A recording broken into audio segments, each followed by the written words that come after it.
বিসমিল্লাহির রহমানির রহিম। সুপ্রিয় শিক্ষার্থীবৃন্দ, আসসালামু আলাইকুম রহমতুল্লাহ। আজকের এই ভার্চুয়াল অনলাইন ক্লাসে রাজধানী আইডিয়াল কলেজে ব্যবসা শিক্ষা শাখার একাদশ এবং দ্বাদশ শ্রেণীর সকল শিক্ষার্থীকে জানাই শুভেচ্ছা এবং অভিনন্দন। আশা করি তোমরা ভালো আছো। প্রিয় শিক্ষার্থী, আমি তোমাদের সাথে বিগত যে ক্লাসটি নিয়েছিলাম সেটা ছিল হিসাব বিজ্ঞান দ্বিতীয় পত্রের অংশীদারি ব্যবসায়ের হিসাবের বেসিক আলোচনা ক্লাস। তারই ধারাবাহিকতায় আজকে তোমাদের যে কিছু SW দিয়েছিলাম, আমি কিছু সমন্বয় আলোচনা করেছিলাম, বিশেষ করে উত্তোলনের সুদ, আর ফরম্যাট দিয়েছিলাম তোমাদের লাভ লোকসান আবন্টন হিসাব, লাভ লোকসান সমন্বয় হিসাব, অংশীদারদের মূলধন হিসাব। এই ফরম্যাটগুলো বলেছি খাতায় বই থেকে দেখে দেখে লিখবে এবং পড়বে, কেননা এই ফরম্যাটগুলো হচ্ছে অংশীদারি ব্যবসায়ের আইন অনুযায়ী গঠিত এবং পরিচালিত বা নিবন্ধিত যাই বলি, ওই আইন অনুযায়ী কিন্তু আমরা অঙ্কটা করব। তবে এখানে সমন্বয়গুলো যতটুকু আলোচনা করা নাই হয় ততটুকু আমি আলোচনা করেছি। তারপরে এখন অঙ্কের মাধ্যমে আবার আলোচনা করব। অঙ্কে যখন করব, এখন সমস্যাগুলো তোমাদের সমাধান করতে গিয়ে যেখানে সমস্যা হয় সেখানে তো আমি আলোচনা করবো ইনশাল্লাহ। তাহলে দেখো, আজকে আমরা যে বিষয়টা সমাধান করব, সমস্যা নম্বর 15, অংশীদারি ব্যবসায়ের দ্বিতীয় পত্র হিসাব বিজ্ঞান দ্বিতীয় পত্রের পৃষ্ঠা নম্বর 262 পৃষ্ঠা 15 নম্বর সমস্যাটা বইয়ের। আমরা যে বইটা করতেছি কলেজ থেকে তোমাদেরকে বলছিলাম, ক্রয় করতে বলেছিল, এই বইটারই একটা অঙ্ক সমাধান করব। সেটা হচ্ছে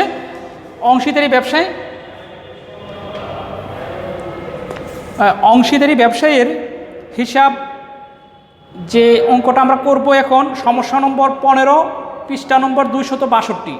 আমরা যারা ফরম্যাটটা পড়েছি এবং লিখছি, বিগত ক্লাসটা যারা দেখেছো তাদের জন্য ক্লাসটা কিছুটা সহজ হবে। আর যারা করনি তোমরা কিন্তু প্রথমে প্রিভিয়াস ক্লাসটা দেখতে হবে, দেখার পরে কিন্তু আজকের ক্লাসে আসতে হবে। কেননা বিগত ক্লাসে কিন্তু আমরা একটি লাইভ ক্লাসে এই অধ্যায়ের বেসিক আলোচনা করেছি, আরও একটি ক্লাসের মাধ্যমে রেকর্ড করে আপলোড করেছি। ওই ক্লাসগুলো তোমাকে দেখতে হবে, প্রথম দেখে ফরম্যাটগুলো খাতায় লিখে পড়ে তারপরে এখানে গাণিতিক সমস্যার মধ্যে আসতে হবে, অন্যথায় কিন্তু বুঝতে তোমাদের সমস্যা হবে। আশা করি যারা করো নাই তোমরা আবার পুনরায় করে দেখে নিবা বই থেকে। এখন দেখো, আমি অঙ্কটা একটু পড়তেছি, মনোযোগ সহকারে তোমরা পড়বে এবং শুনবে। যে ফরম্যাটগুলো আমরা পড়েছি এবং সমন্বয়গুলো আলোচনা করেছি তারই ধারাবাহিকতায় আজকে একটি সহজ অঙ্ক সমাধান করতে যাচ্ছি। তবে অঙ্কটা করার পূর্বে আমরা কি করব, উদ্দীপকটা ভালো করে মনোযোগ সহকারে পড়ব। উদ্দীপকে লিখে আছে, মায়া, নিতুল ও শিমুল একটি অংশীদারি ব্যবসায় 3 জন অংশীদার। আমি বেসিক ক্লাসে বলেছিলাম ম্যাক্সিমাম অঙ্কে আমাদের 2 জন 3 জন 4 জন অংশীদার থাকবে, তবে বেশি অর্থাৎ শতকরা 80% অঙ্কে 3 জন অংশীদার আমরা দেখতে পাবো। যদিও অংশীদারি কোম্পানি আইন সর্বনিম্ন 2 জন সর্বোচ্চ 20 জন, এত সদস্য নিয়ে অংশীদারি ব্যবসার অঙ্ক গঠিত হয় না। 3 জন 4 জন 2 জন এরকমই নিয়ে অঙ্ক গঠিত হয়। তবে আমরা ফরম্যাট যদি জানি, অঙ্ক আমরা যে কোনো অংশীদারের অঙ্ক করতে পারবো ইনশাল্লাহ। 3 জন অংশীদার তাদের লাভ লোকসান যথাক্রমে 2/1, 3/1, 6/1 অংশ মোতাবেক বন্টন করে নেয়। আমি বলেছিলাম চুক্তি অনুযায়ী তারা কি করবে, লাভ লোকসান বন্টন করবে। লাভ লোকসান বন্টনের অনুপাত 2/1, 3/1 এবং 6/1, অর্থাৎ যথাক্রমে এখানে দেওয়া আছে। প্রথমে মায়া, নিতুল, শিমুল পর্যায়ক্রমে আসবে। 2013 সালে 1 জানুয়ারি তারিখে তাদের মূলধন ছিল মায়া 15,000, নিতুল 10,000, শিমুল 5,000। এছাড়া বছরের মাঝামাঝি সময়ে কারবারে 10,000 টাকা অতিরিক্ত মূলধন প্রদান করেন মায়া। আমি বলেছিলাম আলোচনার বেসিক ক্লাসে কোনো কোনো সময় অংশীদাররা অতিরিক্ত মূলধন নিয়ে আসবে। কখন নিয়ে আসছে, এখানে মাঝামাঝি সময়, অর্থাৎ জুলাই মাসে সে নিয়ে আসছে। এবং ওই একই তারিখে নিতুল কারবারের জন্য 9,000 টাকা ঋণ নিয়ে আসছে। নিতুল নামে আরেকজন অংশীদার একই তারিখে অর্থাৎ বছরের মাঝামাঝি জুলাইয়ের 1 তারিখ কী করেছে, 9,000 টাকা ঋণ প্রদান করেছে। অংশীদারগণ প্রত্যেকে কারবার হতে প্রত্যেক মাসের শেষ তারিখে 300 টাকা করে নগদ উত্তোলন করে। প্রত্যেক মাসের শেষ তারিখে 300 টাকা করে প্রত্যেকে উত্তোলন করে। তাহলে শেষ তারিখে উত্তোলনের সুদ নির্ণয়ের যে সূত্র আমি লিখে দিয়েছি ওইভাবে সূত্রটা ধার্য করব। এছাড়া শিমুল কারবার হতে 600 টাকার পণ্য উত্তোলন করে। চুক্তি অনুযায়ী শিমুল সার্বক্ষণিক কাজের জন্য মাসিক 200 টাকা বেতন পাবে। অংশীদারগণের মূলধন উত্তোলনের উপর 10% হারে সুদ ধার্য করা হয়। শিমুলের বেতন চার্জ করার পর, শিমুলের বেতন চার্জ মানে কি, বেতন মাইনাস করার পর কিংবা ডেবিট করার পর একই কথা। ডেবিট করার পর অন্যান্য সমন্বয় সাধনের পূর্বে 31 ডিসেম্বর 2013 সালে ব্যবসায় নিট লাভ ছিল 11,675 টাকা। তাহলে এখানে কোন সমন্বয়টা চার্জ করা হয়ে গেছে ইতিমধ্যে? বেতন লাভ লোকসান আবন্টন হিসেবে চার্জ করা হয়ে গেছে, তাহলে এটার লাভ লোকসান আবন্টন হিসেবে আসবে না। এই যে বলেছিলাম অঙ্ক যখন যাব কিছু সমন্বয় অতিরিক্ত আমরা দেখব, অঙ্কের মাধ্যমে আলোচনা করব। এই বেতন কিন্তু আমরা আবন্টন হিসেবে ফরম্যাটের মধ্যে পড়েছি এবং লিখছেও বাসায় বসে, কিন্তু এখন বেতনটা কি বলেছে তারা অঙ্কে, এটা চার্জ করা হয়ে গেছে পূর্বে, যেহেতু চার্জ করা হয়ে গেছে এটা আর কি করতে হবে না, মাইনাস করতে হবে না, অথবা ডেবিট পাশে লিখতে হবে না। এবার কি বলেছে, অংশীদার শিমুলের বেতন হিসাবভুক্ত করা যাবে তা দেখাও। এখন আমি তোমাদেরকে বেসিক ক্লাসে বলেছিলাম এখানে কিছু সমন্বয়ের জাবেদা থাকবে, শুধু একটা অংশীদার এখানে কি করেছেন, বেতন নিয়েছেন। সে অংশীদারের নাম কি? শিমুল। শিমুল প্রতি মাসে কত টাকা করে বেতন নিয়েছেন? প্রত্যেক সার্বক্ষণিক দায়িত্ব পালনের জন্য মাসিক 200 টাকা করে সে বেতন পাবে। এক মাসে যদি 200 টাকা বেতন পায় তাহলে এক বছরে বেতন পাবে কত? 12 দুগুণে 24, অর্থাৎ 2400 টাকা। 2400 টাকার একটা জাবেদা দিতে হবে। আমরা জাবেদা নমুনা ছকটা করি, আমার সাথে এখন করো, পরবর্তী লাইভ ক্লাসের সমস্যা হলে আবার আমাকে বলবে। জাবেদার একটা নমুনা ছক আমরা করব ক নম্বর দিয়ে, সমস্যা নম্বর কত? 15 নম্বর সমস্যা ক। কয়ে কি বলছে, এটা কার জাবেদা করতে বলছে? অংশীদার শিমুলের বেতন হিসাবভুক্তির জাবেদা। আমরা এখানে কি লিখব? শিমুলের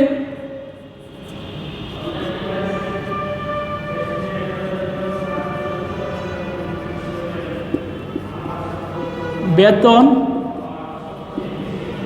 হিসাবভুক্তির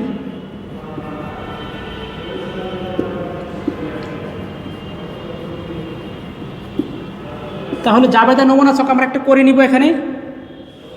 যেহেতু জাবেদা করতে বলছে আমাকে জাবেদা নমুনা ছকের মাধ্যমে জাবেদাটা করে দেখাইতে হবে তাদেরকে।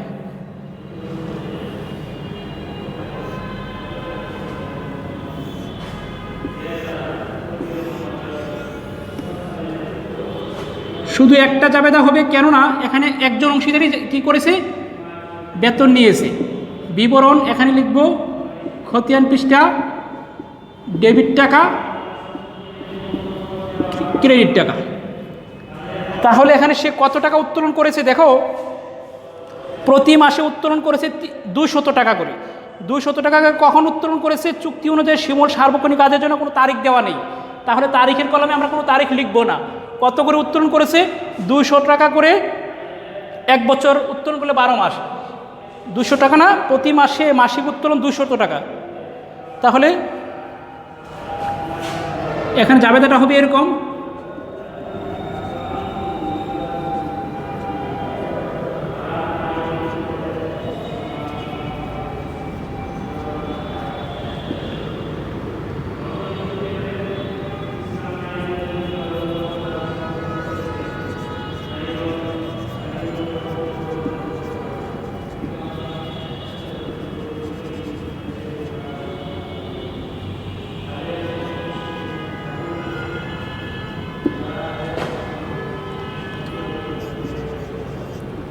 বেতন হিসাবভুক্ত করা হলো।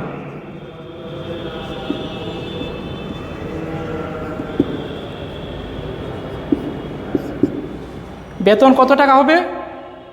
বেতন হবে 200 গুণন প্রতি মাসে 200 টাকা করে, 12 মাসে 2400 টাকা। তাহলে এখানে লিখব 2400 টাকা, এখানেও লিখব 2400 টাকা।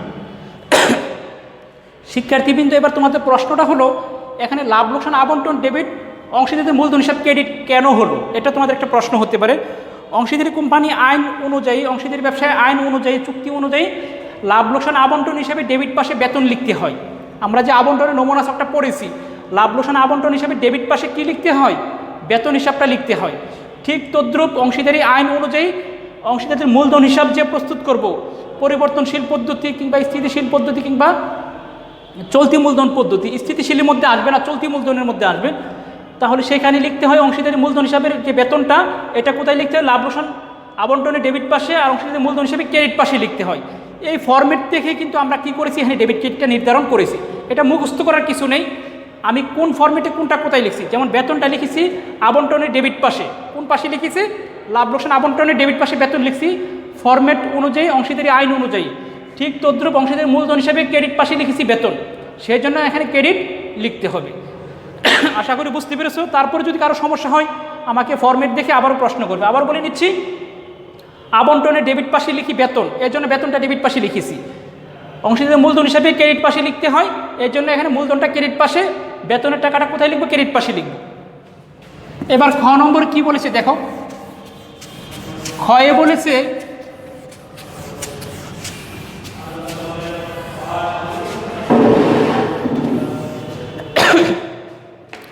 ক্ষয়ে কি বলেছে? লাভ লোকসান আবন্টন হিসাব। তাহলে আমরা এখানে কার করব? অংশীদারদের লাভ লোকসান আবন্টন হিসাব করব খ নম্বর দিয়ে।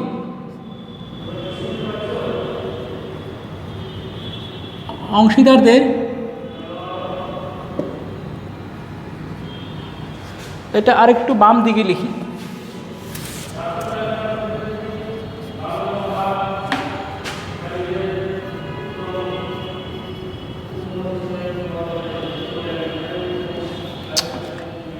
কলমটা এরকম করতেছে কেন?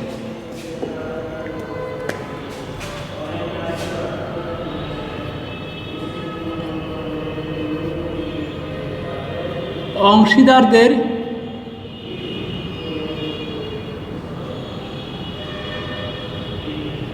লাভ লোকসান আবন্টন আমরা নিচে লিখি,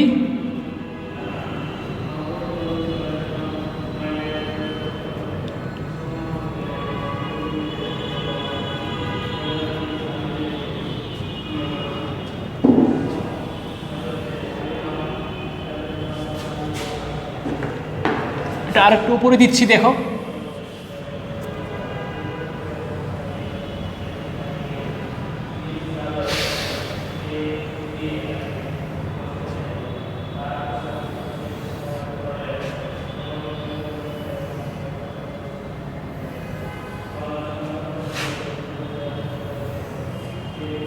দুই পাশে ডেবিট ক্রেডিট লিখব। শিক্ষার্থীবৃন্দ আমার সাথে তোমরা এখন অঙ্কটা কিন্তু করবোই, করে পরবর্তীতে লাইভ ক্লাসে যদি সমস্যা হয় আমাকে আবার বলবে। আমি কিন্তু ফরম্যাট অনুযায়ী এখানে অঙ্কটা সাজাবো। দেখো কীভাবে করতে যাচ্ছি। প্রথমে লিখব বিবরণ, এখানে দিব টাকা, উপরে বাম পাশে ডেবিট, ডান পাশে ক্রেডিট। আমরা ফরম্যাট অনুযায়ী এভাবে আমরা ছকটা করে নিব। করে প্রথমে আমরা যে কাজটা করতে যাচ্ছি, অংশীদারদের লাভ লোকসান আবন্টন হিসাব করতে যাচ্ছি। এই আবন্টন হিসাবটা যখন করব, অংশীদারি ডেবিট পাশে কোন তথ্যগুলো আসবে, ক্রেডিট পাশে কোন তথ্যগুলো আসবে আমরা ফরম্যাটে পড়েছি। ডেবিট পাশে প্রথমে লিখতে হবে আমাদের, প্রথমে ক্রেডিট পাশে প্রথমে লিখতে হবে নিট লাভ। অংশীদারদের মূলধন হিসাবে দিয়ে আমরা যে প্রস্তুত করেছিলাম ফরম্যাট যে পড়েছি, অংশীদারদের মূলধন হিসাব, আরেকটা হচ্ছে লাভ লোকসান আবন্টন হিসাব। আবন্টন হিসাবের মধ্যে প্রথমে ক্রেডিট পাশে লিখতে হয় লাভ লোকসান আবন্টন দিয়ে নিট লাভ। লাভ লোকসান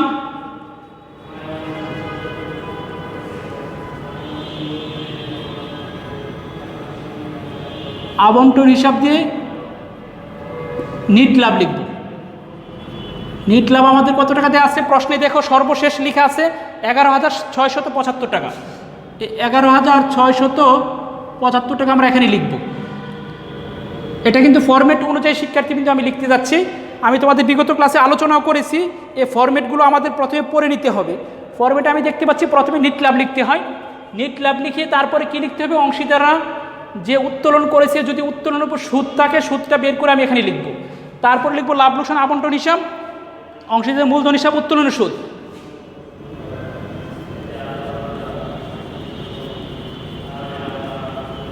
অংশীদারদের মূলধন হিসাব,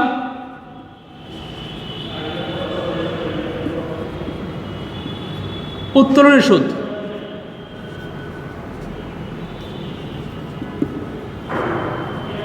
উত্তোলন সুদ দিয়ে কোলন দিব। তারপর কি লিখব? মায়া, নিতুল, শিমুল। আরেকটি আছে পণ্য উত্তোলন। উত্তোলন সুদটা আমরা গণনা কার্য করে তোমাদেরকে দেখাবো। পণ্য উত্তোলন আছে অংশীদারের মূলধন হিসাব, পণ্য উত্তোলন কত টাকা? পণ্য উত্তোলন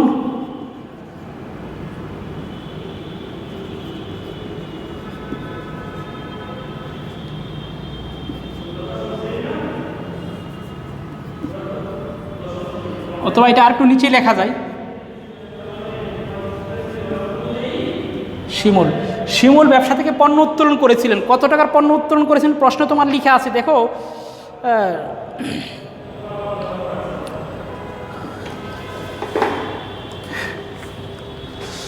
প্রশ্নে স্পষ্ট লেখা আছে প্রত্যেক মাসে শেষ তারিখে 300 টাকা করে উত্তোলন করে এবং শিমুল কারবার থেকে 600 টাকার পণ্য উত্তোলন করে। তাহলে 600 টাকার পণ্য উত্তোলন আমি এই পাশে প্রথমে লিখে দিলাম, আর উত্তোলন সুদটা এই পাশে গণনা কার্য করব। দেখো উত্তোলন সুদ গণনা কার্য করতেছি। প্রথমে আমরা এগুলো গণনা কার্য করার জন্য খাতায় প্রথমেই করে নিতে পারি অথবা অঙ্কের সাথে সাথে করতে পারি। এটা হচ্ছে গণনা কার্য। এগুলো কি গণনা কার্য। প্রথমে লিখব উত্তোলনের সুদ, উত্তোলনের সুদ। এখানে দেখো উত্তোলন সুদটা কি বলেছে, প্রত্যেক অংশীদার প্রত্যেক মাসের শেষ তারিখে 300 টাকা করে উত্তোলন করেন। তাহলে প্রত্যেকে 300 টাকা উত্তোলন করে এবং একই সময় উত্তোলন করে। প্রত্যেক অংশীদার প্রত্যেক মাসের শেষ তারিখে উত্তোলন করে। তাহলে এখানে আমরা কি লিখব, মাসিক উত্তোলন। সূত্রটা হচ্ছে কি, মাসিক উত্তোলন গুণন সুদের হার গুণন 5.5, অর্থাৎ 5.5 মাসের সুদ ধার্য করতে হবে। যেহেতু প্রত্যেক মাসের শেষে উত্তোলন করে কি করতে হবে, 5.5 মাসের সুদ ধার্য করতে হবে। তাহলে 300 টাকা করে প্রতি মাসে উত্তোলন করে সুদের হার 10% গুণন 5.5। এখন দেখো উত্তোলন সুদটা কত আছে, আমি ক্যালকুলেটর দিচ্ছি। তাহলে 300 টাকা করে কত মাস, 300 টাকা করে প্রতি মাসে উত্তোলন করে 5 মাসে 5.5 মাস উত্তোলন করবে। 5.5 মাস করলে হয় 165 টাকা। কত হয়, 165 টাকা। 165 টাকা। শিক্ষার্থী কিন্তু এখানে একটি প্রশ্ন তোমাদেরকে বলে রাখি, এখানে 3 জন অংশীদার একই সময় উত্তোলন করে প্রত্যেক মাসের শেষ তারিখে।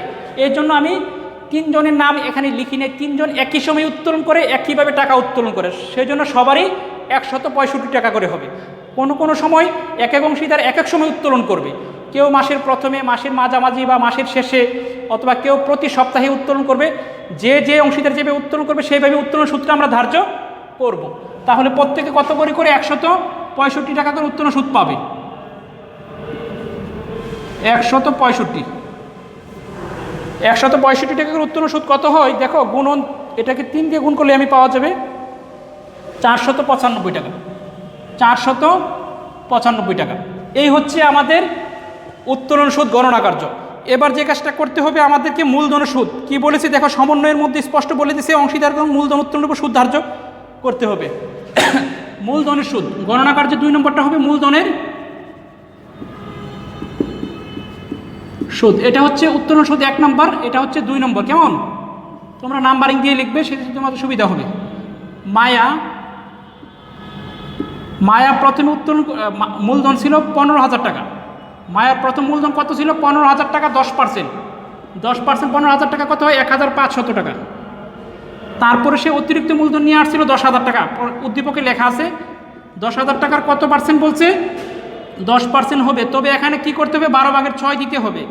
12/6 মানে এই জন্য দিতে হবে কেননা এখানে বছরের মাঝামাঝি সময় সে উত্তোলন বিনিয়োগ করেছিল। এই যে অতিরিক্ত মূলধন নিয়ে আসছে কত, 10,000 টাকা। দেখো মায়া বছরের মাঝামাঝি সময় 10,000 টাকা অতিরিক্ত মূলধন নিয়ে আসে। তাহলে মাঝামাঝি সময় যেহেতু নিয়ে আসছে, কী করতে হবে, 12/6 অর্থাৎ 6 মাসে সুদ ধার্য করতে হবে। আশা করি বুঝতে পেরেছ। তারপর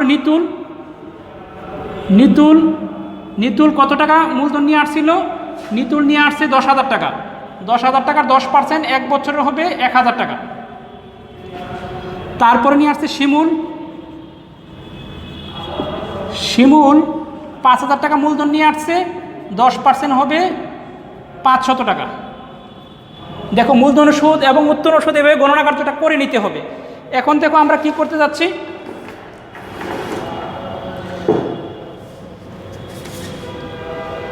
এই পাশে লিখবো অংশীদারদের মূলধন হিসাব। আমাদের ফরম্যাট মনে আছে, ফরম্যাট যারা পড়েছো, অংশীদারদের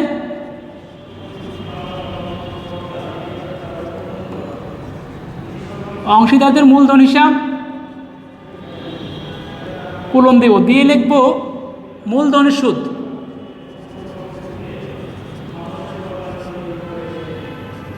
মূলধনের সুদ দিয়ে প্রথমে লিখব মায়া, তারপর লিখব নিতুল, মায়া নিতুল, তারপর কি শিমুল। মায়ার মূলধনের সুদ আসছিল কত? 1500 আর 500, 2000 টাকা। আর ওর আসছে 1000, ওর 500, 3500। তারপরে দেখো কি বলেছে, আমি দেখতে পাচ্ছি অংশীদারগণ এখানে 3500 টাকা আসছে ডেবিট পাশে, কিন্তু বেতন আমি দেখতে পাচ্ছি প্রত্যেক মাসে 300 টাকা করে নগদ উত্তোলন করে। এছাড়া চুক্তি অনুযায়ী অংশীদার শিমুল 600 টাকা পণ্য উত্তোলন করে। শিমুল সার্বক্ষণিক দায়িত্ব পালনের জন্য কাজের জন্য মাসিক 200 টাকা বেতন পাবে। কিন্তু এই 200 টাকা কি বলেছে? চার্জ করার পর, অর্থাৎ ডেবিট করার পর কিংবা বাদ দেওয়ার পর নিট লাভ দেওয়া আছে, সুতরাং এখানে বেতনের টাকাটা আসবে না। যদি এই কথা উল্লেখ না থাকে যে বেতন কমিশন কিংবা যে কোনো অংশীদারের বেতন চার্জ করার পর বা ডেবিট করার পর বললে এখানে আসবে না। আর যদি ডেবিট করার পর এই কথা উল্লেখ না থাকে সেক্ষেত্রে কিন্তু ফরম্যাট অনুযায়ী এখানে আসবে, মনে রাখতে হবে। এটা একটা গুরুত্বপূর্ণ সমন্বয়। তারপরে কি বলেছে, অংশীদারগণ নিতুল 1 তারিখে নিতুল কারবার থেকে 9000 টাকা ঋণ, কারবারে 9000 টাকা ঋণ প্রদান করে। তাহলে ঋণের উপর কি বলেছিলাম? চুক্তির অবর্তমানে ঋণের উপর সুদ ধার্য করতে হয় 6% হারে। তাহলে ঋণের সুদটা আমরা কত পার্সেন্ট কীভাবে বের করব? দেখো,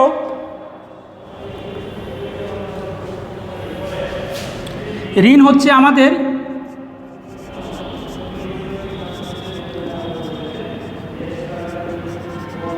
ঋণ হিসাব দিয়ে লিখব ঋণের সুদ। কার ঋণ হিসাব? নিতুলের ঋণ হিসাব। নিতুলের ঋণ হিসাব 9000 টাকার 6% হারে 12/6। আশা করি বুঝতে পেরেছ। 9000 টাকার 6%, এই যে 9000 টাকা করব, গুণন 6% দিব, তারপরে কি করব? 12/6, 12 দিয়ে ভাগ, 6 দিয়ে গুণন, কত হয়? গুণন 6, 270 টাকা। শিক্ষার্থীবৃন্দ, আমরা দেখো অঙ্কের প্রায় শেষের দিকে লাভ লোকসান আবন্টনের মধ্যে এবার কি করতে হবে?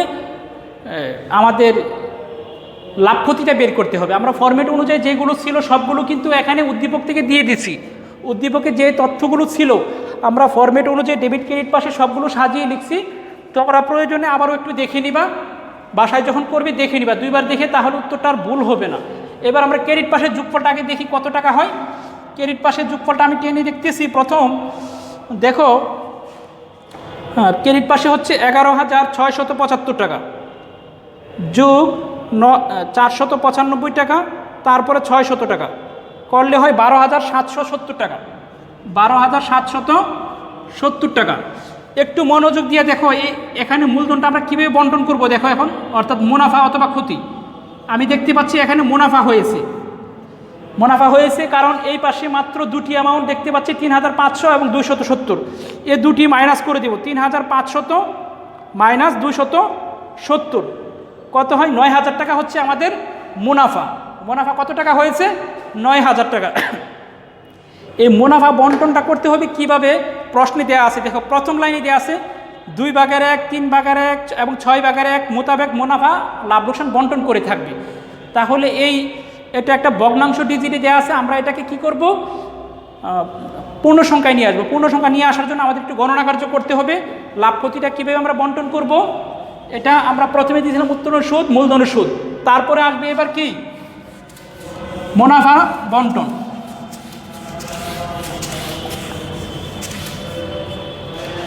এবার লিখব মুনাফা বন্টনের অনুপাত 3 নম্বর দিয়ে।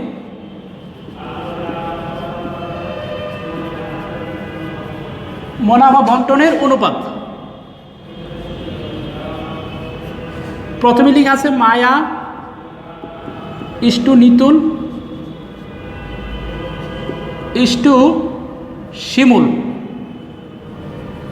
শিক্ষার্থীবৃন্দ, সতর্কতার সাথে আমাদের কি করতে হবে? তথ্যগুলো বসাইতে হবে। দেখো এইভাবে আমাদের তথ্যগুলো দেওয়া আছে উদ্দীপকে। এখন এগুলোকে পূর্ণ সংখ্যা করার জন্য সর্বোচ্চ ডিজিট কত এখানে 6, সর্বোচ্চ ডিজিটটা কত 6, অর্থাৎ ভগ্নাংশের লব হর এখানে কত, ভগ্নাংশের হর হচ্ছে 6, সর্বোচ্চ ডিজিটটা কত 6। তাহলে লব এবং হরকে এমনভাবে গুণ করতে হবে যাতে করে 6, অর্থাৎ ভগ্নাংশের হর যেমন 6, প্রত্যেকটার হর এখানে 6 তৈরি করতে হবে। প্রত্যেকটার হর যদি এখানে 6 তৈরি করি সেক্ষেত্রে আমাদের কি করণীয়, প্রত্যেকটার হর 6 তৈরি করতে হলে দেখো একটু মনোযোগ সহকারে দেখো, 1 গুণন 3, 2 গুণন 3, এই দেখো 3 দুগুণে 6, 3 দুগুণে 6 হয়ে গেছে, তাই না?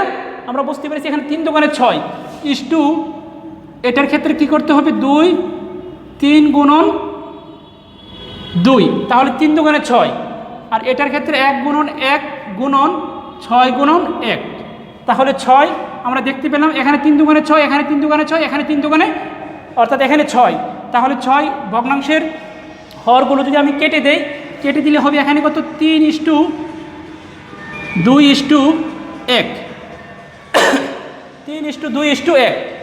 এই অনুপাতগুলো আমরা কীভাবে বের করেছি আশা করি বুঝতে পেরেছো। যদি বুঝতে কারো সমস্যা হয় আমাকে লাইভ ক্লাসে বলবে।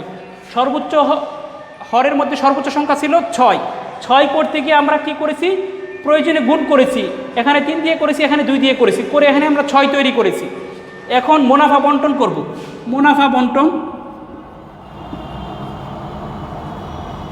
মুনাফা বন্টনের মধ্যে হচ্ছে মায়া 9,000 টাকা গুণন 3:2:1, এই তিনটার যোগফল কত হয়, অনুপাতের যোগফল। মুনাফা বন্টন অনুপাতের যোগফল, আমি অনুপাতের যোগফল শব্দটা উপরে লিখিয়ে দিচ্ছি, রাখো। মুনাফা বন্টন করে দিব অনুপাতের যোগফল, অনুপাতের যোগফল 3+2+1 ইকুয়াল টু কত হয় 6। এবার মায়া দিব, মায়া, নিতুল, শিমুল, 9,000 টাকা ছিল তাদের মুনাফা।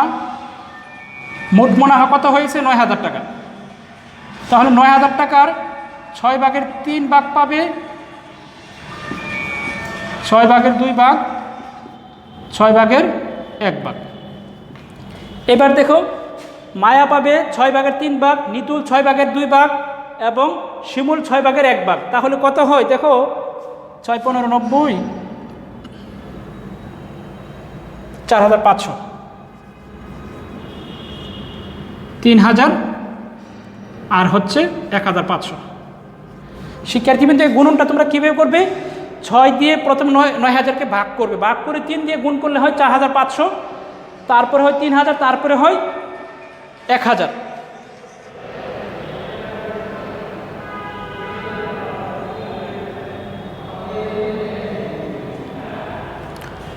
এইভাবে আমরা কি করব, মুনাফা বন্টনটা করব। এবার আসতেছি দেখো এখানে মুনাফা বন্টন।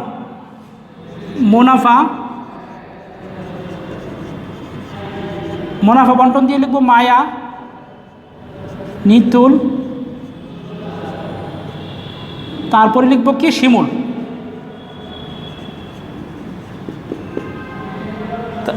4,500, 3,000, 1,500, টোটাল হয় 9,000 টাকা।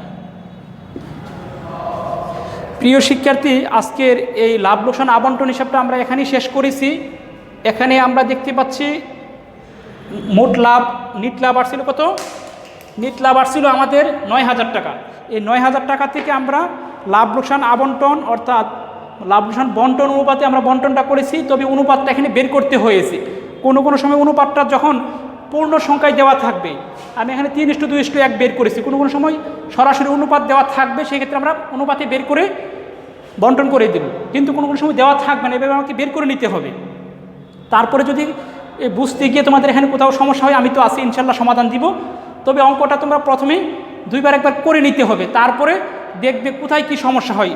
আর তার আগে আমরা যারা বলেছিলাম বিগত ক্লাসে যারা করনি, বেসিক ক্লাসটা যারা করনি এবং ফরম্যাটগুলো যারা পড়ো নাই, তাদের জন্য বিষয়টা একটু সমস্যা কষ্ট হয়ে যাবে বুঝতে। তবে প্রিভিয়াস ক্লাসটা আগে দেখে নিতে হবে। যারা গত ক্লাসটা করনি কিংবা দেখো নাই, তোমরা কিন্তু ক্লাসটা দেখে তারপরে কি করবে, এই ক্লাসটার অঙ্কটা করবে। তারপরে আসি, দেখো কি বলেছে, অংশীদারদের মূলধন হিসাব তৈরি করো। আমি লিখবো এখানে অংশীদারদের মূলধন হিসাব। অংশীদারদের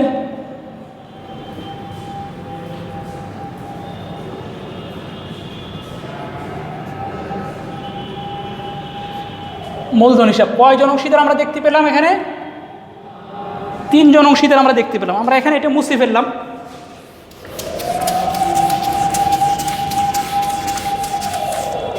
দেখো এখন আর বেশি সময় লাগবে না, আমরা বড় অংশটা করে ফেলেছি অঙ্কের।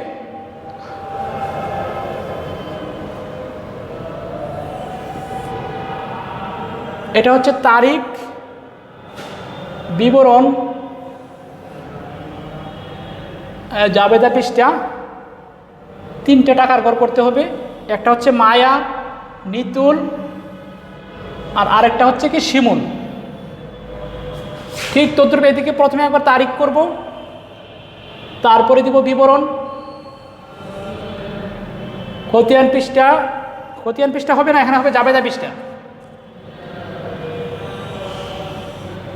তারপরে হবে মায়া, নিতুল এবং শিমুল। ডেবিট ক্রেডিট 2 পাশে লিখবো আমরা। প্রথমে কি করব, ডেবিট ক্রেডিট লিখবো, কেমন? এখানে হবে শিমুল, নিতুল, মায়া, বিবরণ, তারিখ, শিমুল, নিতুল, মায়া,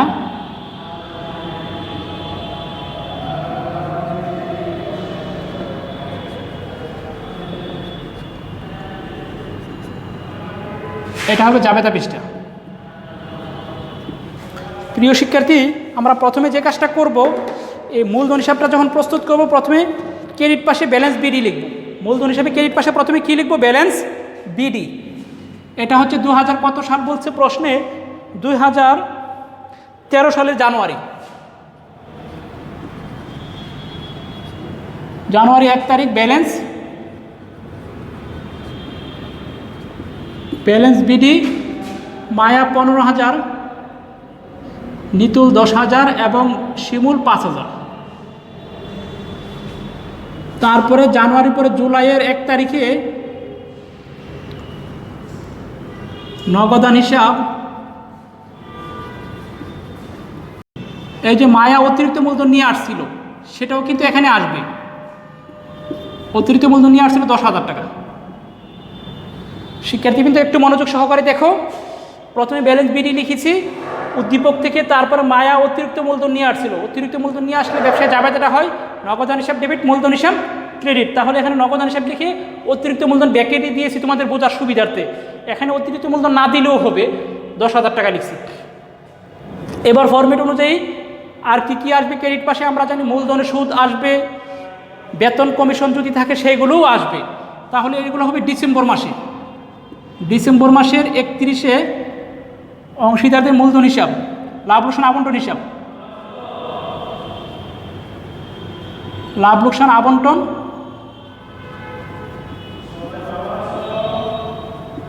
আবন্টন হিসাব দিয়ে প্রথমে কি দিব, মূলধনের সুদ,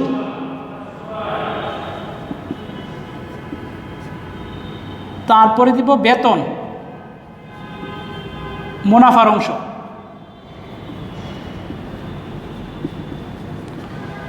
শিক্ষার্থীবৃন্দ, আমরা মূলধনের সুদ বের করেছিলাম ক নম্বরে।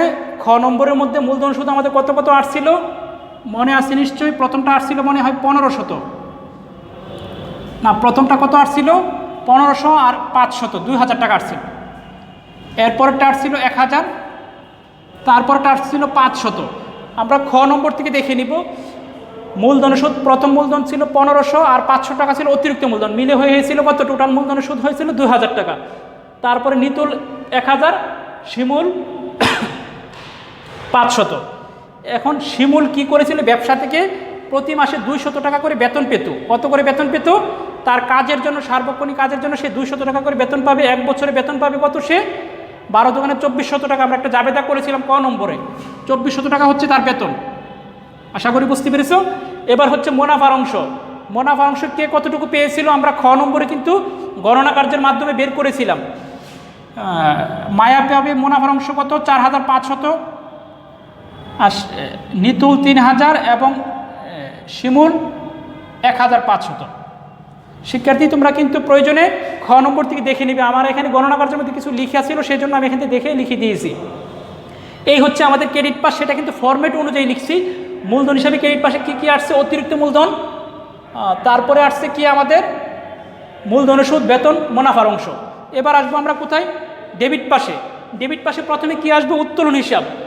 এটা উত্তোলনটা করেছিল কখন, উত্তোলনটা করেছিল ব্যবসায়ের 1 জানুয়ারি তারিখে, প্রত্যেক মাসে উত্তোলন করেছিল। তাহলে এখানে 2013 দিয়ে শুধু উত্তোলন লিখব। উত্তোলন,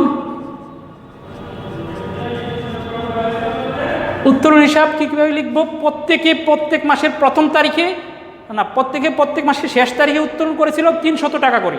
কত করে উত্তোলন করেছিল, স্পষ্ট এখানে লেখা আছে, দেখো প্রত্যেক মাসে শেষ তারিখে 300 টাকা করে উত্তোলন করে। তাহলে এক মাসে যদি 300 টাকা করে, এক বছরে কত করবে, 3600 টাকা। এবার ক্যালকুলেটর চাপো, দেখো প্রয়োজনে 3 12 36, 3600 টাকা, 3600 টাকা।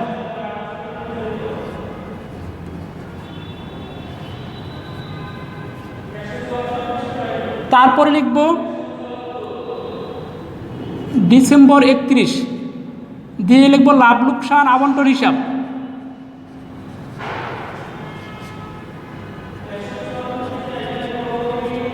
আবন্টন হিসাব দিয়ে কি লিখব, উত্তোলনের সুদ। উত্তোলনের সুদ, পণ্য উত্তোলন। উত্তোলন সুদ আমাদের কত আসছিল, প্রত্যেক অংশীদারের উত্তোলনের পরিমাণ আমরা খ নম্বরে গণনা কার্যের মধ্যে করেছিলাম। প্রত্যেক অংশীদার প্রত্যেক মাসের শেষ তারিখে উত্তোলন করলে 5.5 মাসের সুদ গণনা করেছি, প্রত্যেকে পাবে 165 টাকা করে। এটা আমরা খ নম্বরে করেছি, 165 টাকা। তারপরে পণ্য উত্তোলন, পণ্য উত্তোলনটা কত করেছে,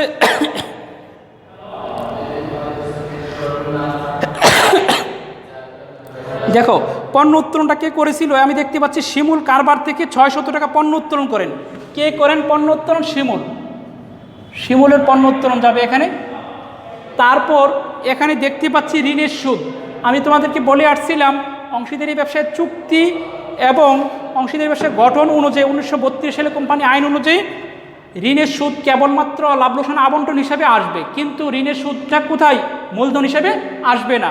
ঋণের সুদ ঋণ হিসাবে যাবে। ঋণের সুদ কোথায় যাবে, ঋণ হিসাবে যাবে। আমি এরকম একটা অঙ্ক তোমাদেরকে করে দেব, আর কোনো তথ্য এখানে নেই। আমরা এবার প্লাস মাইনাস করি, দেখো কত টাকা হয়।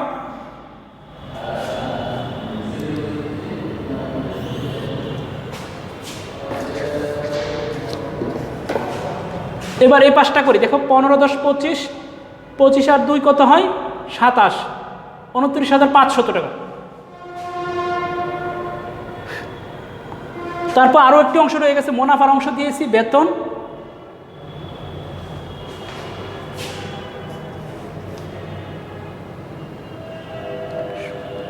মূলধনের সুদ দেয় নাই, মূলধনের সুদ দিয়েছি, বেতন দিয়েছি, মূলধনের সুদ, বেতন, অতিরিক্ত মূলধন 1 2 3 4। তাহলে দেখো তো এখন কত টাকা হয়, 15,000 যোগ 10,000, আর কি কিছু আছে, আর তো কিছু নেই, 2,000, তারপরে 4,500 যোগ করলে হয় 31,500 টাকা। 31,500 টাকা আমি ক্রেডিট পাশে বড় আমি দেখতে পেলাম, 31,500। ক্রেডিট পাশটা বড়, ডেবিট পাশটা ছোটো। ডেবিট পাশে কত, 3,600 আর 165 টাকা, এ দুটি মাইনাস করে দেবো। 3,600 আর 165 টাকা মাইনাস করলে হয় ব্যালেন্স সিডিটা হবে কখন, ডিসেম্বরের 31 তারিখ। ডিসেম্বরের 31 তারিখে ব্যালেন্স কি লিখব, ব্যালেন্স সিডি লিখব। কত টাকা লিখব, 27,735, 27,735, ঠিক আছে, 27,735। তাদের বইয়ের অ্যান্সারের সাথে কি আমাদের মিলেছে, 27,735 আসছে, কোনো কোনো সময় গরমিল হতে পারে। তারপরে এবার ডেবিট পাশে কত হয় দেখো, ক্রেডিট পাশে হয় 10,000, 11,000, 11 3 14,000। 14,000 টাকা আমরা এখানে লিখব 14,000। আর এই পাশটা কত আসে দেখো, 5 3 8,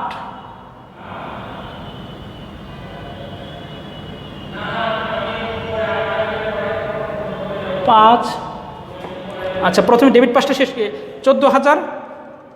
14,000 থেকে কত মাইনাস হবে, 3,600 মাইনাস 165, 10,235। এটা হবে 10,235। এখানে হবে কত, 14,000। আর ওই পাশে যোগফলটা কত হয়, 5 আর 2, 5 2 7 8, 9,400। 5 আর 2 7 8, 9,400 টাকা। এই 9,400 টাকা থেকে কি মাইনাস করব আমরা, 9,400 টাকা থেকে মাইনাস করব 3,600 মাইনাস 165 মাইনাস 600 করলে হয় 5,035। ওখানে আসছে কত, 9,400। এটা আবার কি করব, পরবর্তী 2014 সালে জানুয়ারির 1 তারিখে ব্যালেন্স বিডি হিসেবে লিখব। 27,735, 10,235, 5,035।